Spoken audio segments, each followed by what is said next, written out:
Kakak,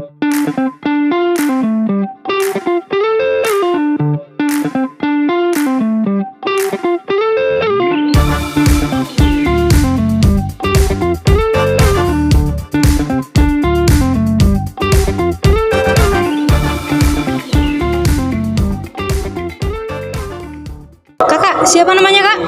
Perkenalkan, nama aku Anak Agung Raden Ali Widasmara Wisnuwardana. Ya, panggil aja Wisnu boleh. Kak Wisnu, di sini aku mau nanya-nanya tentang Pancasila. Boleh. Menurut Kakak, gimana sih Pancasila sebagai pandangan hidup gitu? Pancasila itu adalah sebuah dasar negara, dan Pancasila itu berpatokan untuk kehidupan kita sehari-harinya, karena itu selalu mencakup seluruhnya seperti itu. Lah menurut Kakak, fungsi Pancasila sebagai ideologi negara itu apa aja? Fungsinya itu lumayan banyak.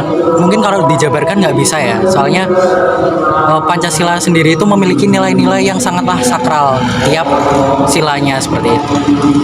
Terus menurut Kakak, mengapa Pancasila ini sangat penting bagi bangsa kita Indonesia? Lagi-lagi saya balik ke Pancasila itu adalah dasar negara kita. Nah, kenapa bisa seperti itu? Karena dalam Pancasila itu menekankan nilai-nilai moral dan banyak sekali nilai-nilai yang wajib kita pahami seperti itu. Terus gimana cara Kakak mengamalkan nilai-nilai Pancasila ini? Kan ada nilai ketuhanan, kemanusiaan, kerakyatan, keadilan, lalu sosial. Ya ini ya. Nah itu tuh untuk ketuhanan sendiri biasalah seperti ya mengajarkan ilmu-ilmu yang bermanfaat seperti ya sholat terus kalau di rumah biasanya saya ngajar ngaji, alhamdulillah seperti itu. Ya intinya pada ke masyarakatnya sih, lebih ke masyarakatnya supaya lebih mengenal lagi, supaya lebih tahu makna apa dan nilai-nilai apa saja dalam Pancasila. Terus, kalau Kakak sendiri udah ngamalin nilai-nilai apa aja? Selain yang tadi udah disebutin. Nilai ketuhanan sudah, cuman ya seperti itu, nilai ketuhanan. Terus kemanusiaan saya juga udah banyak. Pokoknya kelima itu alhamdulillahnya saya sudah mengamalkannya semua. Baik itu di luar kampus maupun di dalam organisasi, di dalam kampus juga seperti itu. Karena Pancasila itu tetap dasar negara kami seperti itu. Baik Kak, terima kasih ya atas waktunya. Mohon maaf mengganggu. Kesimpulannya, Pancasila merupakan dasar negara yang berisi nilai-nilai seperti ketuhanan, kemanusiaan, kerakyatan, dan keadilan, di mana nilai-nilai ini saling berkaitan. Dan di era globalisasi ini, Pancasila harus tetap dijaga agar tetap damai, tetap hidup rukun, berbangsa, dan bernegara. Boleh minta waktunya sebentar ya, Dek? Boleh, Kak. Kamu namanya siapa? Namaku Akbar. Akbar kelas berapa? Kelas 11 SMA. Kelasnya.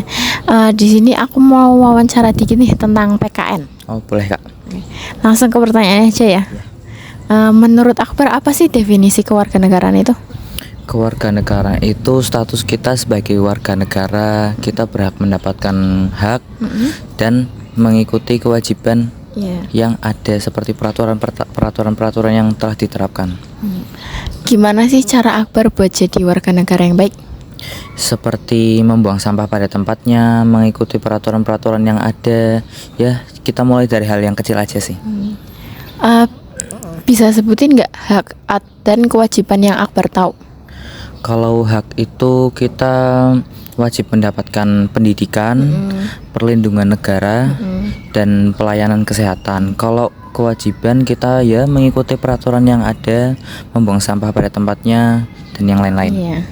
Terus manfaat apa aja sih yang akan didapat kalau misalnya kita jadi warga negara yang baik?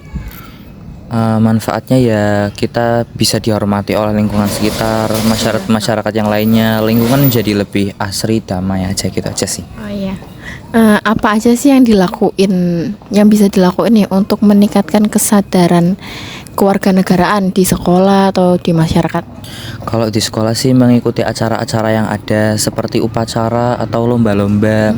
Terkadang kalau misalnya ada kelas meet atau apa, ya berpartisipasi aja sih Kak, kayak gitu. Kalau di masyarakat sih ya mengikuti acara-acara yang ada di lingkungan seperti gotong royong atau ronda malam, ya seperti itu aja. Makasih ya Fer atas Iya, waktunya. sama-sama, Kak. Terima kasih.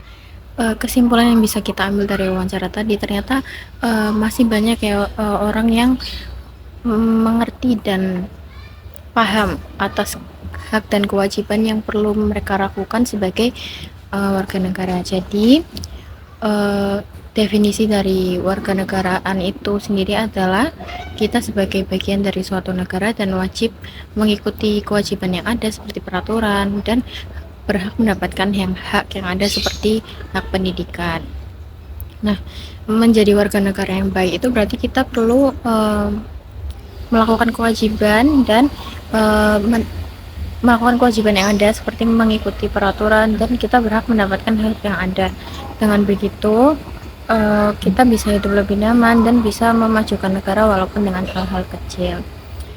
Nah, mari kita tingkatkan kesadaran kita sebagai warga negara Indonesia dengan memulai dari hal-hal yang kecil seperti menjaga lingkungan, terus membuang sampah pada tempatnya, dan aktif dalam kegiatan sosial. Peran kita sekecil apapun itu penting banget untuk kemajuan bangsa. Terima kasih. Permisi Mas, di sini saya izin wawancarai. Pertama, namanya Mas siapa nih? Nama saya Hendriansyah. Aceh. Oh ya, pekerjaannya apa? Pekerjaan saya jadi pelayan di sebuah kedai sebelah pertemanan daerah Kacit. Saya mulai wawancara ya Mas. Untuk Ya. pertanyaan pertama, bagaimana Mas menerapkan nilai-nilai Pancasila dalam kehidupan sehari-hari di lingkungan? Saya menerapkan nilai-nilai Pancasila dengan menghormati perbedaan, kerjasama dalam kegiatan sosial dan menjaga kebersihan lingkungan. Oh ya. Untuk pertanyaan kedua, bagaimana Mas mengamalkan sila kedua yang berbunyi kemanusiaan yang adil dan beradab? Saya mengamalkan dengan menyantuni anak yatim, membantu tetangga yang membutuhkan, dan menghormati hak orang lain. Dan pertanyaan ketiga, bagaimana Mas berkontribusi dalam pengembangan masyarakat berdasarkan nilai-nilai Pancasila? Saya berkontribusi dengan mengikuti kegiatan sosial, menjadi relawan, dan mengedukasi masyarakat tentang pentingnya nilai-nilai Pancasila. Untuk pertanyaan selanjutnya, Ya. bagaimana peran individu dalam menerapkan nilai-nilai Pancasila di lingkungan? Individu berperan sebagai agen perubahan dengan menjadi teladan, mengajak orang lain, dan mengembangkan kesadaran tentang pentingnya nilai-nilai Pancasila. Oke, untuk pertanyaan terakhir, apa tantangan yang masih hadapi dalam menerapkan nilai-nilai Pancasila dan bagaimana Anda mengatasinya? Tantangan yang saya hadapi adalah kurangnya kesadaran masyarakat. Saya mengatasinya dengan mengedukasi, berdiskusi, dan mengajak masyarakat untuk berpartisipasi dalam kegiatan sosial itu. Oke, terima kasih ya Mas sudah mau diwawancara oleh saya. Terima kasih. Penerapan Pancasila dalam lingkungan memerlukan kesadaran. Yang kedua itu partisipasi dan kerjasama untuk individu untuk menciptakan masyarakat yang adil, harmonis, dan beradaban.